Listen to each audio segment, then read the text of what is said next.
Le dernier épisode, c'était comment allumer une LED avec un bouton poussoir.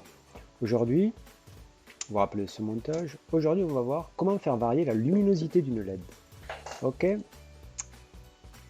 Donc, normalement, au bord de la LED, quand elle est totalement éclairée, nous avons, enfin pas au bord de la LED d'ailleurs, à la sortie, nous avons 3,3 volts. Si tu veux qu'elle s'allume deux fois moins, il suffit de lui envoyer 1,15 volts. Ok. On va expliquer un peu comment ça marche. Alors, voici ici la représentation de la tension. Les volts sur une durée. Ok. Alors, 3,3 volts, ça représente ceci. Ça ne bouge pas dans le temps. On a toujours 3,3 volts, la LED est allumée au maximum. Pour l'allumer à la moitié, il suffit sur une durée, que l'on appelle la période T, de couper le signal en deux. Tu vois ici, il est coupé en deux. D'accord. Voilà donc cette période T. Si par exemple elle dure 0,2 millisecondes, ça équivaut à une fréquence de 5000 Hz. Si on répète, donc là on l'a coupé à T sur 2, donc on l'a bien coupé en deux. Si on répète ça tout au long d'un certain temps, on découpe toujours ce signal en deux. Ok. Et bien en fait la LED va avoir une tension moyenne de 1,15 volts. Elle sera alimentée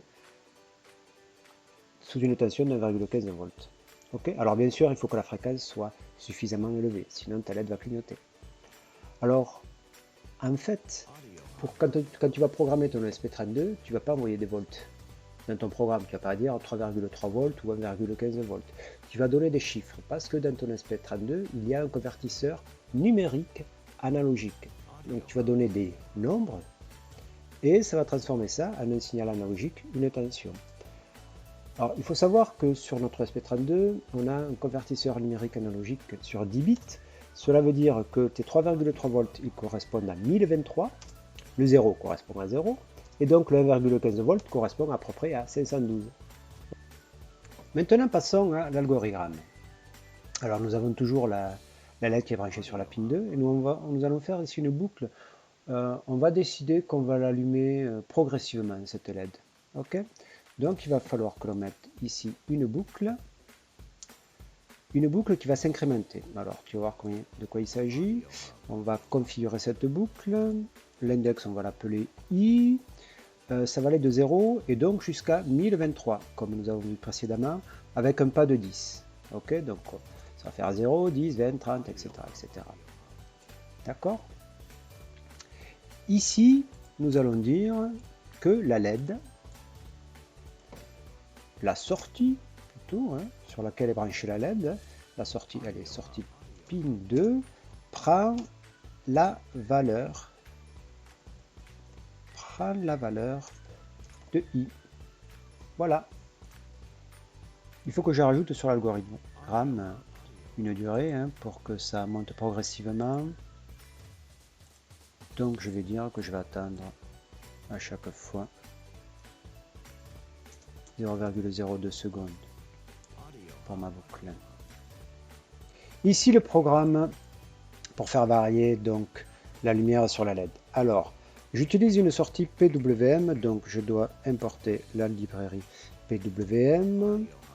Ensuite je suis toujours sur la pin 2, mais maintenant c'est une sortie PWM.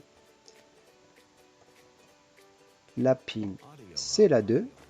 Ok. Et vous vous rappelez tout à l'heure, j'ai parlé de fréquence, donc je dois lui spécifier la fréquence ici. Et je vais juste lui dire au-dessus d'ailleurs que ma fréquence, ça sera 5000. Voilà.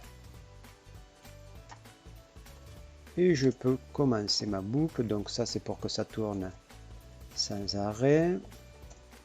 Je vais lui dire ici pour I qui va aller de 0 jusqu'à 1023, mais pour qu'il aille jusqu'à 1023, il faut que je dise 1024. Il va aller de 10 en 10. Je vais lui dire LED duty. Et ici, il s'incrémente de I.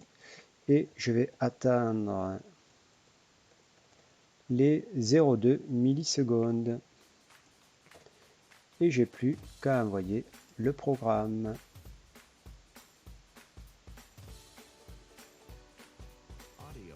Et j'ai oublié les deux petits points ici. Regardez. Eh ouais.